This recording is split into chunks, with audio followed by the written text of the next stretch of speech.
Good morning everyone. आज हम पढ़ेंगे लर्निंग आउटकम्स आधारित लर्निंग ऐप सामग्री, विषय हिंदी, अंग्रेजी एवं संस्कृत, कक्षा 8।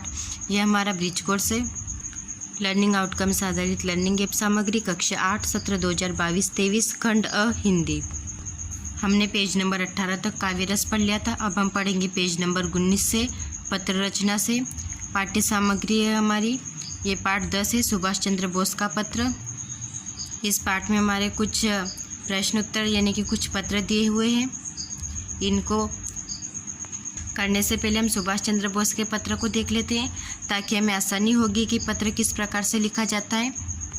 सुभाष चंद्र बोस का पत्र, मांडले सेंट्रल जेल, 20/7/1925। यहाँ पर हम डेट डालते हैं और इसके ऊपर हम डालते हैं स्थान।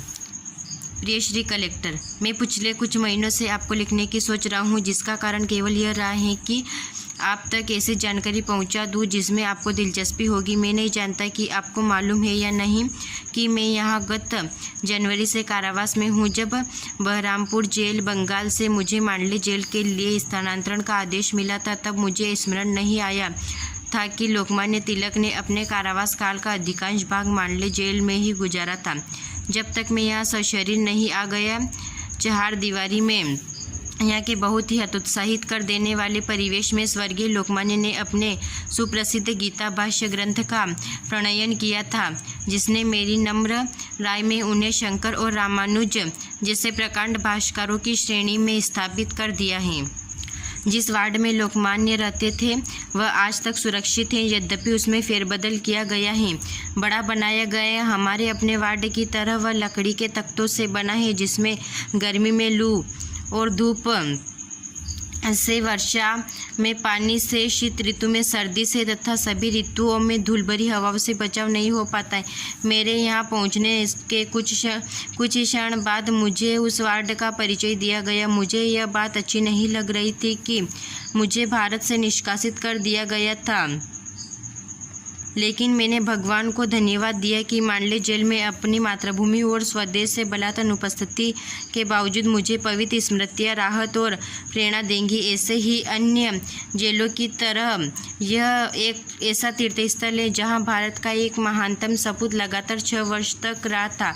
हम अपने महानतम पुरुषों को खोजे जा रहे हैं, लेकिन मैं सोचता हूँ कि क्या यह दुखद दुर्भाग्य कि न किसी प्रकार टाला नहीं जा सकता था।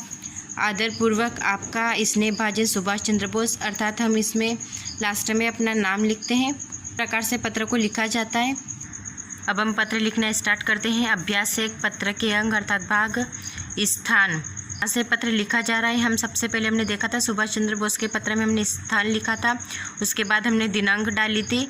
जो जिस भी दिनांक को आप पत्र लिख रहे हैं उस पत्र की दिनांक डालिए और उसके बाद संबोधन डालिए, जिसको भी आप संबोधित करके लिख रहे हो। अभिवादन, पत्र की विषय वस्तु। तुम्हारा पत्र मिला। तुमने जो अर्धवार्षिक परीक्षा में जो अंक प्राप्त किए हैं वह संतोषजनक है। अब वार्षिक परीक्षा निकट आ रही हैं। तुमने अपनी पढ़ाई के विषय में पूर्ण जानकारी दी। प्रत्येक विषय में तुम्हारी क्या स्थिति है, पत्र का उत्तर शीघ्र देना। अभिनिवेदन में हम लिखेंगे अब अपना नाम, जो भी आपका नाम हो इस अभिनिवेदन के नीचे अपना नाम लिखिए। दूसरा पत्र है हमारा पदनाम, पता, जो भी हमारी ग्राम पंचायत है, जो भी आपकी ग्राम पंचायत, कोई भी गांव आपका, तो उस गांव का नाम लिख दीजिए, अर्थात यानी कि कार्यालय का नाम, जो भी आपके कार्यालय हो।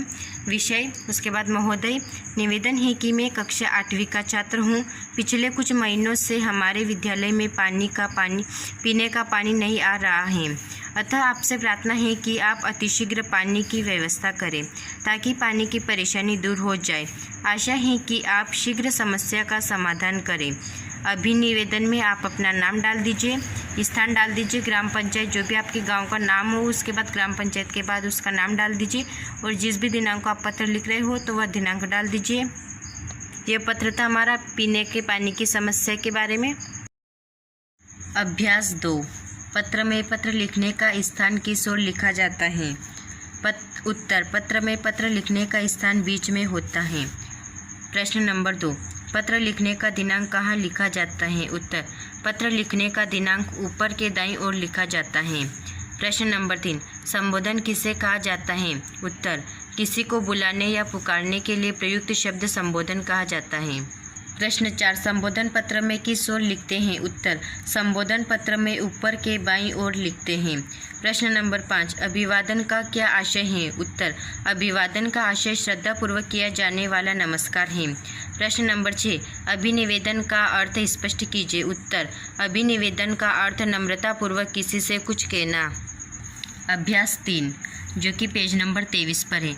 शिक्षक उपयुक्त गद्यांश को पढ़कर छात्रों को सुनाए और छात्रों को भी पढ़ने को कहे।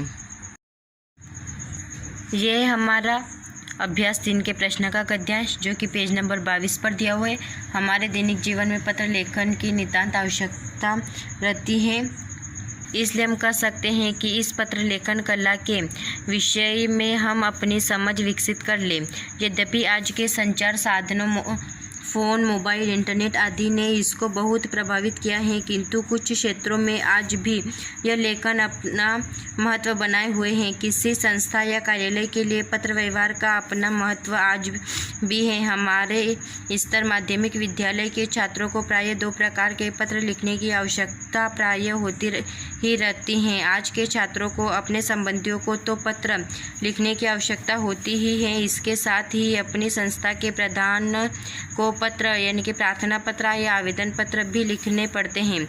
अतः सारांश रूप में हमारे स्तर तक 2 प्रकार के पत्र लेखन आते हैं। फर्स्ट, निजी पत्र यानी कि व्यक्तिगत या संबंधियों को, प्रार्थना पत्र संस्था प्रधान या फिर अधिकारी वर्ग को। प्रश्न नंबर 1, हम अपने विचार, घर की सूचना, जानकारी किन किन माध्यमों से अपने संबंधियों तक पहुंचाते हैं? उत्तर, फ़ोन, टेलीफोन, पत्र, इंटरनेट, चिट्ठी इत्यादि।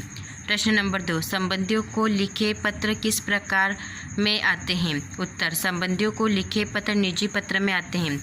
प्रश्न 3, प्रधानाध्यापक को लिखा पत्र किस वर्ग में आता है? प्रधानाध्यापक को लिखा पत्र कार्यालयी पत्र में आता है। प्रश्न नंबर 4, अभिवादन, हम अभिवादन किस प्रकार के पत्र में नहीं लिखते हैं? उत्तर, हम अभिवादन कार्यालयी पत्र में नहीं लिखते हैं। प्रश्न नंबर 5, पत्र के नीचे दिनांक किस प्रकार के पत्र में लिखी जाती हैं? उत्तर, पत्र के नीचे दिनांक कार्यालयी पत्र में लिखी जाती हैं। प्रश्न नंबर 6, पत्र के 2 प्रकार कौन कौन से हैं? उत्तर, फर्स्ट, निजी पत्र व्यक्तिगत या संबंधियों को, सेकंड, प्रार्थना पत्र संख्या प्रधान या फिर अधिकारी वर्ग को। इसके नीचे हमारे कुछ पत्र संबंधी औपचारिक बातें हैं जो कि आप पढ़ लीजिए। अब हम आ जाते हैं पेज नंबर 24, मूल्यांकन 5। प्रश्न 1, पत्र कितने प्रकार के होते हैं? उत्तर, पत्र 2 प्रकार के होते हैं। प्रश्न 2, पिताजी को पत्र किस श्रेणी में आता है? उत्तर, पिताजी को पत्र निजी श्रेणी में आता है। प्रश्न 3, माताजी को पत्र लिखते समय अभिवादन में क्या लिखेंगे? उत्तर, माताजी को पत्र लिखते समय अभिवादन में प्रणाम, चरण स्पर्श लिखेंगे।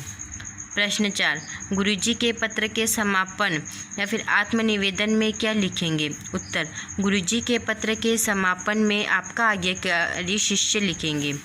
प्रश्न नंबर 5, छोटे भाई के अभिवादन में क्या लिखते हैं?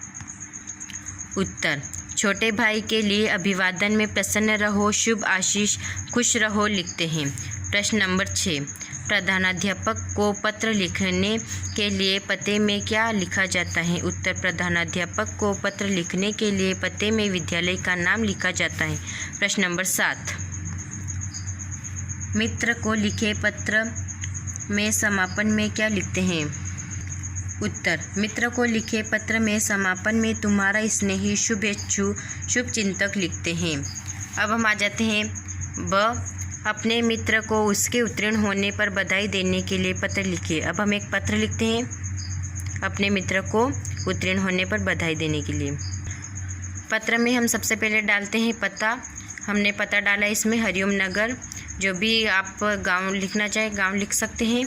दिनांक 26/9/2022। प्रिय विनोद, यहाँ पर हम जिसको भी पत्र लिख रहे हैं उसका नाम लिखते हैं। उसके बाद नमस्ते। अब हम लिखते हैं पत्र।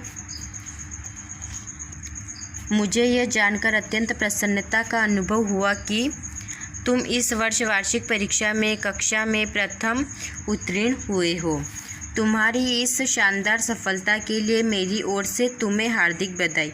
ईश्वर करे कि तुम भविष्य में भी इसी प्रकार श्रेष्ठ स्थान प्राप्त करो और अपने माता पिता तथा गुरुजनों का नाम रोशन करो। तुम्हारा अभिन्न मित्र। और जो भी आप हो अर्थात अपना नाम लिख दीजिए आप इसमें। धन्यवाद। फिर मिलते हैं नेक्स्ट वीडियो में। अगर वीडियो पसंद आई हो तो अपने दोस्तों के साथ शेयर कीजिए ताकि उन्हें भी इसका लाभ मिल सके, और चैनल को सब्सक्राइब कीजिए। Thanks for watching.